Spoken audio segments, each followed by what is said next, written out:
about yourselves, guys. Yeah, sure. What's there to say? We've both been in animation about 15 years. And we're currently directing a TV series for network Teletoon up here right now. And but in the past we've been designers and animators, in-betweeners. We've got tons of TV shows and trying to get our own stuff off the ground and working on some of our own series. Are we enunciating? We can edit. Are we allowed to say what show we work on? I don't know. We work on a show called Total Drama Island, which nobody in the States has ever seen, I don't think. But it's Teletoon's #1 show right now, and we're really proud to be directing it. Yeah. Getting ready for season 2, second season. Just started writing. And in our spare time, we like to design toys.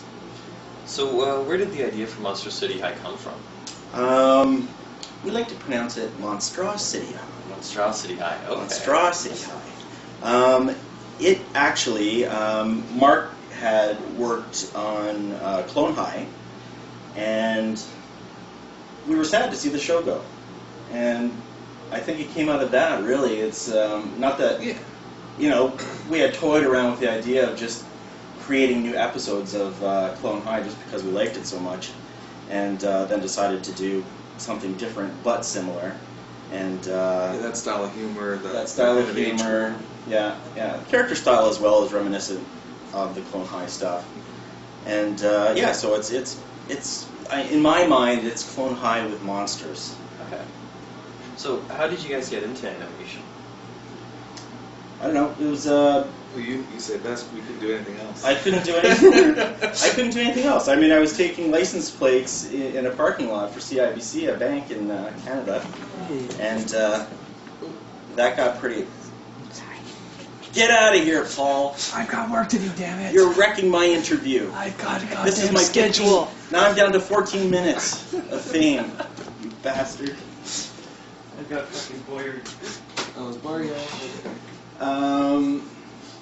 Where was I? Something brilliant. What was I saying? CBC license plates. Yeah. So, like, I mean, obviously, I don't want to take license plates for the rest of my life. So, I started looking into other areas that I can get into, and I was artistic, always drew and stuff like that. So, it was kind of natural to build a portfolio and send it off to Sheridan Animation in Oakville, in Ontario.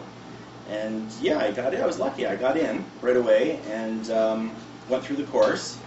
And they kicked me out of. I wasn't invited back for third year. Their mistake. But you know, I got a job right out of second year, so it didn't really matter. I was working anyway, so why go back to school to get the job I already had?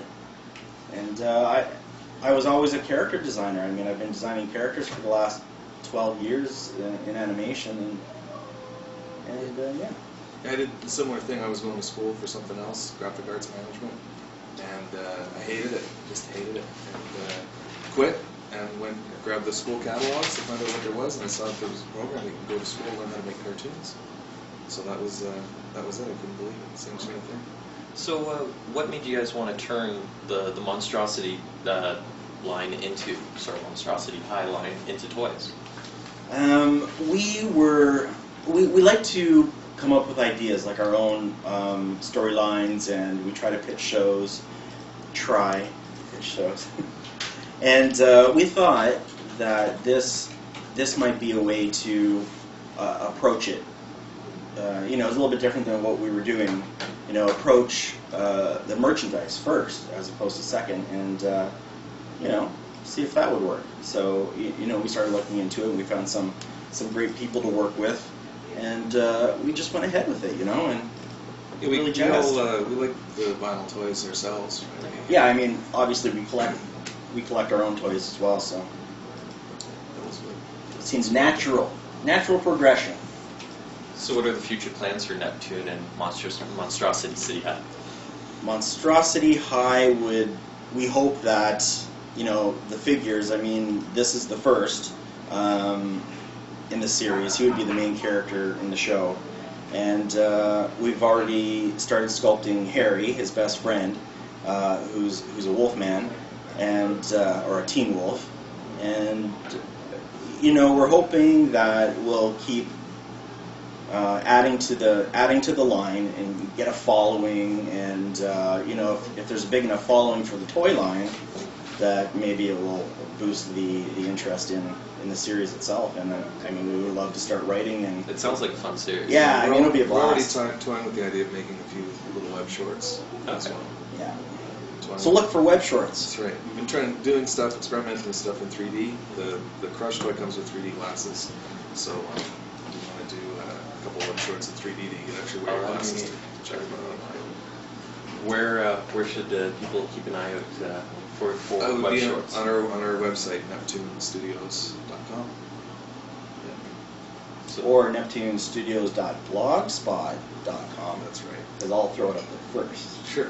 Yeah, the Blogspot site has been keeping track of the progress of Crush and also the work on the new Harry toy. a lot of people have brought up the post you made to the Kid Robot forums that went through the entire process. Yes.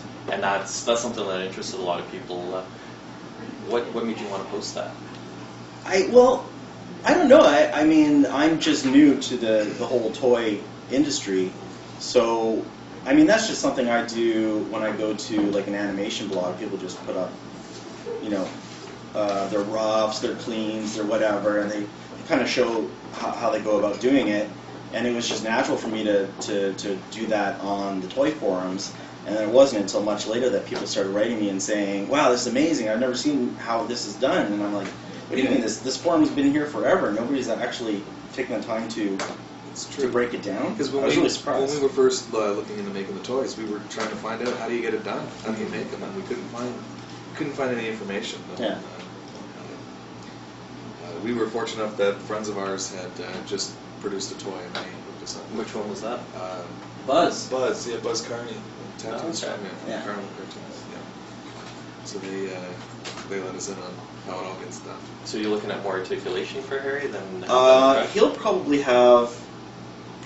Probably just the same moving no, head. he'll have moving legs, moving waist, and rotating head. Yeah, As the opposed arms to- are going to be fixed. Yeah, the arms will be fixed. And Crush has 2 articulations. Yeah, the head yeah. rotates, and his waist rotates. Any parting words of advice for anyone who's interested in getting into the toy industry or animation or anything like that? I don't know. I would imagine every experience is different depending upon who's your project manager, who's your painter, overseas factories. I mean, sometimes factories pull out on you mid project, and you're screwed. You have to start all over again. So that, I mean, there could be, you might have a schedule that says, hey, we're going to have this done in 4 months, and 2 years later you're finally done. And that's not always the case. I mean, it could happen. Yeah, it's funny because we didn't know anything getting into it, and sometimes being ignorant is very helpful because you just dive in and you just go for it, and what you don't know kind of helps. But then there's other things we wish we knew a little better. But I mean, the second toy is going to be so much smoother to run. Yeah. It should be. Are you going to be doing a bigger run for Harry? We're still talking about what we're doing. The plans right now are a little bigger run and 3 colorways. Oh, okay. Yeah. So, Hopefully, I mean, we've been talking about a black and white version That'd of be- Harry, That'd be cool. so like a 50s color, and a glow in the dark. Nice. Yeah. Any chance of HR Puff and Stuff toys? I made one myself.